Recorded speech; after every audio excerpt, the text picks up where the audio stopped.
Hello and welcome to my new how-to video, how to be the fan of a sucky NFL team.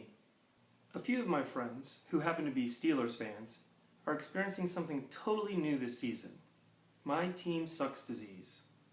I myself have been stricken with MTS for quite some time, and I thought I'd make a video for my friends so they can learn 3 easy options for trying to cope with having to cheer for a sucky NFL team. Number 1. Get off the bandwagon.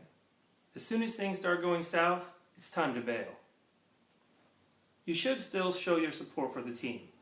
Wear the team colors, your jersey, watch the games on TV, hell, even go to the game at the stadium if you can get a cheap ticket. But while showing your support for the team, you should also openly mock how awful you are. This brings me to coping option number 2. Find a scapegoat. It's important to find someone to blame early on. Someone who the fans can rally around really hating. You can't realistically cheer for your team to win, but at least you can cheer for them to get rid of somebody. A good first choice is the coach. He's not out there scoring any points, so it's probably his fault. You have to be careful with this option though, because once he's fired, he might go on to win a bunch of Super Bowls with someone else. Another great scapegoat is the quarterback. You might want to taunt him with things like, "Why couldn't you win while getting sacked like 12 times a game?" Or maybe something like, "After those wide receivers dropped all those passes, your completion percentage was crap." He'll appreciate it. It's motivational. Most professional athletes don't really put any effort in until they're belittled. Now, blaming the quarterback can be a bit dangerous though. You might end up with something like 19 quarterbacks over the course of the next 10 years.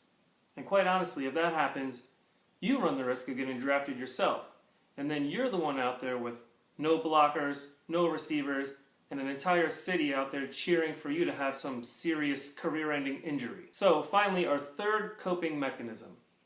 Just stop watching the games altogether until your team starts winning again. After a few years, or a decade, or your entire adult life, you'll finally reach a point where spending $200 to go to the games is ridiculous. Even $40 to watch your team lose at the bar. Or even like the 3 hours it takes to watch a game on your couch. And you'd be amazed just how much free time you have when you totally give up on your team. Your honey-do list all but disappears.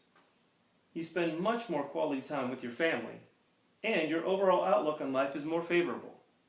Now you have to be careful with this option as well, because if too many fans express their displeasure with the team by just not watching until they're good again, the owner might not make enough money, and he might just move your team to another city, where they will no doubt go on to win the Super Bowl that you've been waiting for since you were 6 years old and celebrate it with some other fans.